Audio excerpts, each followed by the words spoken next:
वो कहता है गलत मत जाओ सर हट रहा है पीछे क्या क्या हो रहा है।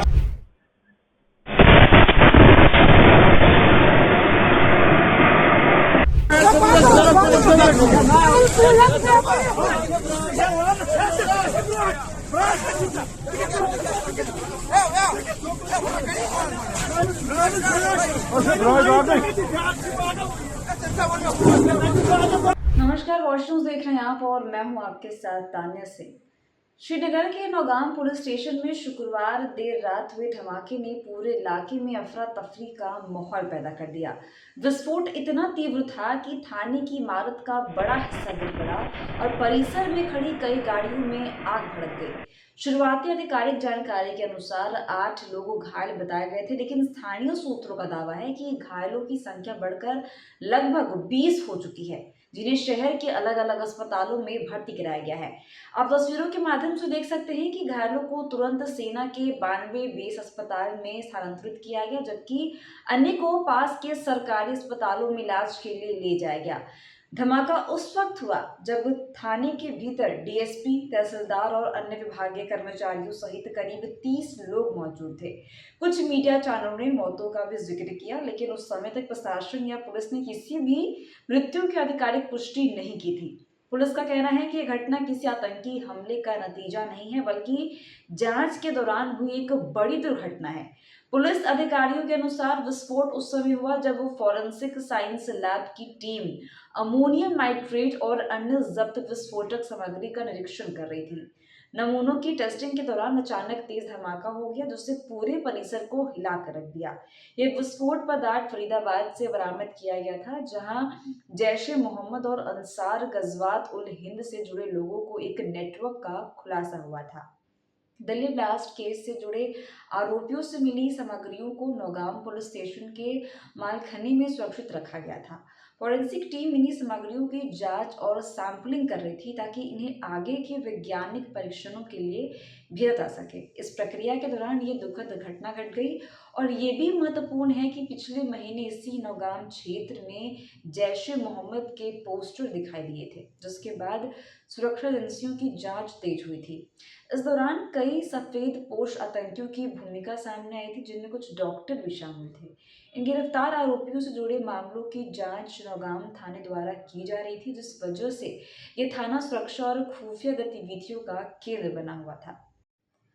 वहीं लगातार बढ़ते संवेदनशील मामलों के कारण थाने में काफी मात्रा में सबूत और बरामद सामग्री जमा की गई थी। स्थानीय लोगों के मुताबिक धमाका रात लगभग 11:15 पर हुआ। आवाज इतनी दूर तक गई कि करीब 14 किलोमीटर दूर स्थित एसएमएचएल अस्पताल में मौजूद लोगों ने भी धमाके की गूंज सुनी। आसपास की इमारतों की खिड़कियों के शीशे टूट गए और क्षेत्र में धुआं तथा आग की लपटें एक बड़े दायरे में दिख रही थी। थाने की पार्किंग में मौजूद पुलिस वाहनों, निजी कारों और कई मोटरसाइकिलों को भारी नुकसान पहुंचा। मलबा दूर दूर तक फैल गया और पूरे क्षेत्र में अराजकता की स्थिति उत्पन्न हो गई। घटना की सूचना मिलते ही दमकल विभाग की टीम करीब आधे घंटे के अंदर मौके पर पहुंच गई और आग को काबू में करने की कोशिश शुरू कर दी। इसके साथ ही SSP Srinagar, DIG central Kashmir और आईजी कश्मीर भी तुरंत थाने पहुंचे और मौके का निरीक्षण किया।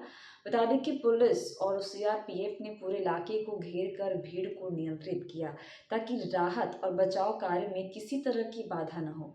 सुरक्षा एजेंसियों ने यह भी सुनिश्चित किया कि कोई अफवाह न फैले और स्थिति जल्द से जल्द सामान्य हो जाए। प्रशासन ने इसी पूरी घटना को दुर्भाग्यपूर्ण और अप्रत्याशित बताया और कहा है कि अभी तक किसी आतंकी संगठन की संलिप्तता का कोई सबूत सामने नहीं आया है। और घटना के बाद जम्मू कश्मीर के पुलिस महानिदेशक यानी कि डीजीपी नलिन प्रभात ने प्रेस कॉन्फ्रेंस कर पूरी स्थिति को स्पष्ट किया। सबसे पहले आप इस वीडियो को देखिए। During the investigation in FIR number 162 of the year 2025 of PS Naugam, a huge quantity of explosive substances, chemicals and reagents were also recovered from Faridabad on 9th and 10th of November 25. This recovery, like the rest of the recoveries which we have done, was transported and kept securely in the open area of Police Station Naugam.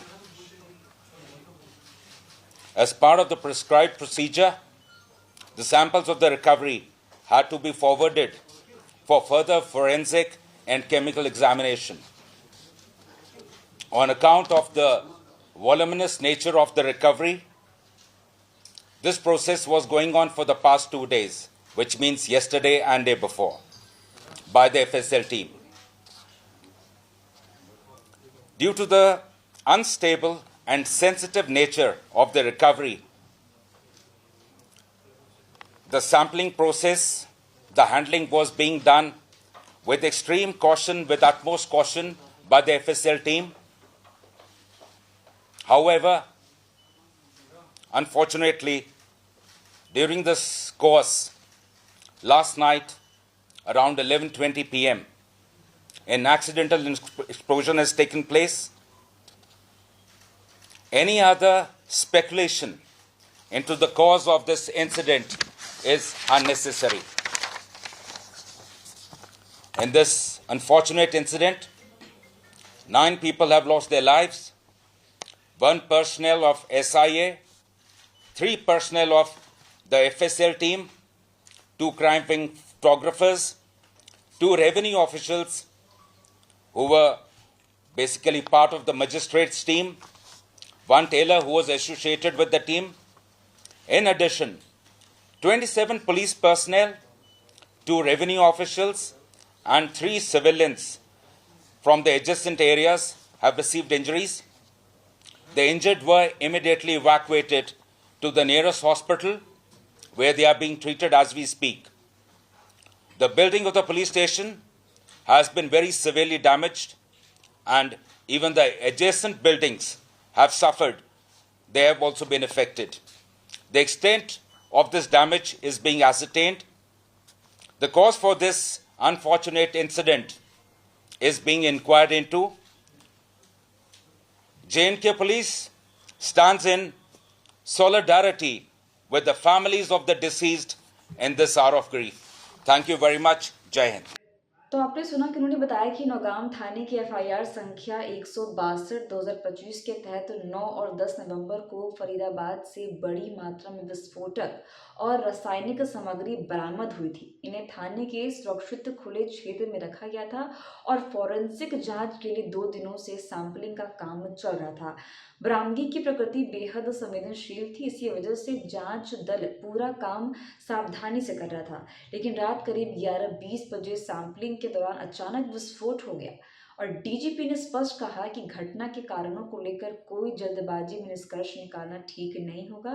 उन्होंने शोक व्यक्त करते हुए आश्वासन दिया कि जांच निष्पक्ष और विस्तृत होगी और घायलों के इल्जाम में कोई भी कमी नहीं रहने दी जाएगी। तो ऐसे अपडेट्स के लिए बने रहिए हमारे साथ, देखते रहिए वॉच न्यूज़। धन्यवाद।